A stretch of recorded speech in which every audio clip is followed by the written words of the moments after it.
Hello students, आज मैं आपको कराऊंगी संस्कृत व्याकरण और इसमें अपना जो टॉपिक है वो है उपसर्ग परिचय।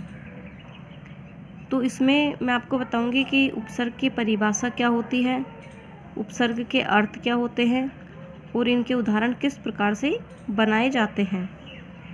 तो देखिए, सबसे पहले इसकी परिभाषा कि वे शब्द या शब्दांश जो धातु, संज्ञा अथवा विशेषण शब्दों से पूर्व जुड़कर उनके अर्थ व भाव में परिवर्तन करते हैं, उपसर्ग कहलाते हैं।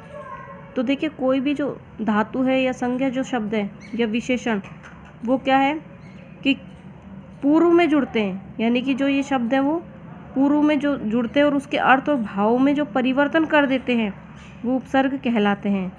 उपसर्ग क्या है कि एक अव्यय का ही एक भेद होता है। ठीक है, उपसर्ग अव्यय का ही एक भेद है और इनकी जो संख्या होती है उपसर्गों की, वो प्र से लेकर उप तक की 22 होती है। यानी कि जो उपसर्ग होते हैं वो संख्या में 22 होते हैं संस्कृत में। तो देखिए, वो 22 उपसर्ग कौन कौन से होते हैं। देखो, नंबर 1 पर है इसमें प्र उपसर्ग जो है, इसका जो अर्थ होता है वो विशेष रूप से। अब इसका जो उदाहरण है, देखो, प्रभाव, प्रणाम और प्रभूत। तो शब्द के पूर्व में, जैसे भाव जो शब्द है इसके पूर्व में जुड़ा है क्या, प्र, तो क्या बन गया इसका प्रभाव। तो इसका अर्थ ही बदल गया। प्र का अगर अर्थ देखेंगे अपन तो इसका अर्थ तो होगा विशेष रूप से और भाव का अर्थ होगा अलग। ठीक है, और जब दोनों को मिलाएंगे तो इसका कोई तीसरा ही अर्थ निकलता है, प्रभाव। ठीक है, इसी प्रकार से प्रणाम, प्रभूत। तो इस प्रकार से जो शब्द होते हैं उसके जो पूर्व में जो जुड़ा है वो उपसर्ग कहलाता है। दूसरा है अपना परा, जिसका अर्थ होगा पीछे या विपरीत।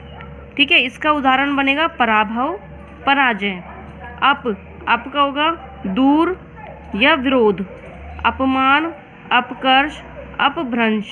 इसी प्रकार से सम उपसर्ग का जो अर्थ है वो होगा साथ या समान। इसके उदाहरण कैसे बनेंगे, समागत, समर्पण, समर्थक। अब देखिए, जो शुरू में जो जुड़ा हुआ है यानी पूर्व में जो जुड़ रहा है वो उपसर्ग जुड़े हुए हैं और उसके जो बाद में है वो शब्द, जब दोनों को मिलाएंगे तो इसका अर्थ और भाव दोनों ही बदल जाते हैं।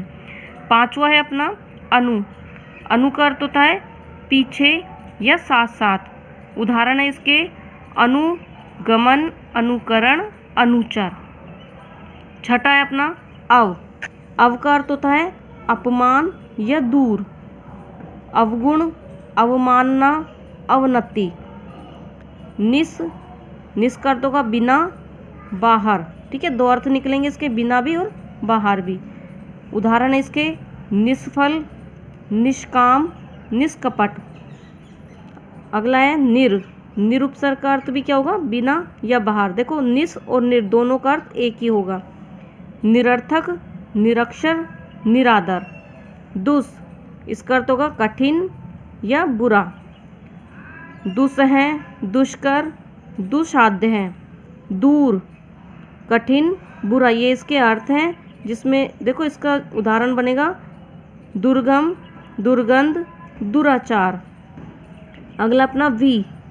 ठीक है, वी उपसर्ग है, इसका अर्थ होगा विपरीत या भिन्न।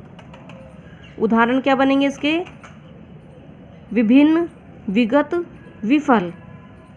आ उपसर्ग का बनेगा, इसका आ का जो है अर्थ कुछ, आकर्षण, आक्रमण, आख्यान। नी का होगा निश्चय या समूह, ये इसके अर्थ हैं और इसके उदाहरण क्या बनेंगे, निकट, नियत, निगम। तो देखिए, 13 तो यहाँ पर हो गए और मैंने अब आपको बताए थे पूरे 22। तो उपसर्गों की संख्या कितनी होती है, 22 होती है। 14वें नंबर पे अपना आता है अधि, जिसका अर्थ होगा प्रधान, ऊपर। और उदाहरण क्या बनेंगे इसके, अधिपति, अधिकार, अधीन। अपि, 15वें नंबर पे अपना अपि, जिसका अर्थ होगा निकट। अपिव्रत, अपिधानम, अपिनाम। 16वें नंबर पे आएगा अति, जिसका अर्थ होगा अधिक। और उदाहरण क्या है इसके? अतिवृष्टि, अत्युत्कृष्ट, अतीन्द्रिय। 17वें नंबर पे अपना आएगा सु, जिसका अर्थ होगा अच्छा। उदाहरण है इसके सुकर, सुजन, सुपुत्र। 18वें नंबर पे अपना है उत, जिसका जो अर्थ है वो होगा ऊपर या उन्नत। उदाहरण इसके बनेंगे उत्कर्ष, उन्नति, उत्सव।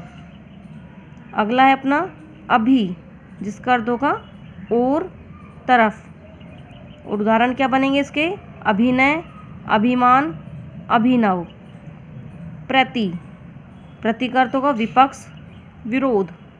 और इनके उदाहरण है प्रतिकूल, प्रतिपक्ष, प्रतिलिपि। अब देखिए ध्यान देने वाली बात यह है कि जो सब में ही क्या कहाँ जुड़ रहा है? उपसर्ग पूर्व में, ठीक है। और पूर्व में जुड़ने वाले शब्द ही उपसर्ग होते हैं। तो हमेशा ध्यान रखना कि उपसर्ग जो है पूर्व में ही जुड़ते हैं। अगला है अपना परि। परि का अर्थ होता है चारों ओर। परिचय, परिग्रह, परिभ्रम।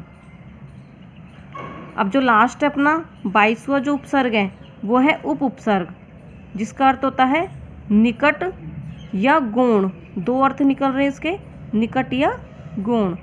इसका जो उदाहरण है वो है उपकार, उपनयन, उपकरण। तो देखिए इस प्रकार से संस्कृत में पूरे 22 उपसर्ग होते हैं। और मैंने ये सबसे पहले बता दिया था कि वे शब्द या शब्दांश जो धातु, संज्ञा अथवा विशेषण शब्दों के पूर्व में जुड़कर उनके जो अर्थ व भाव में परिवर्तन करते हैं वो क्या कहलाते हैं? उपसर्ग कहलाते हैं। और उपसर्गों की संख्या संस्कृत में कितनी होती है? 22 होती है। तो आशा करती हूँ कि आप लोगों को ये सब समझ में आया होगा। Okay, thanks.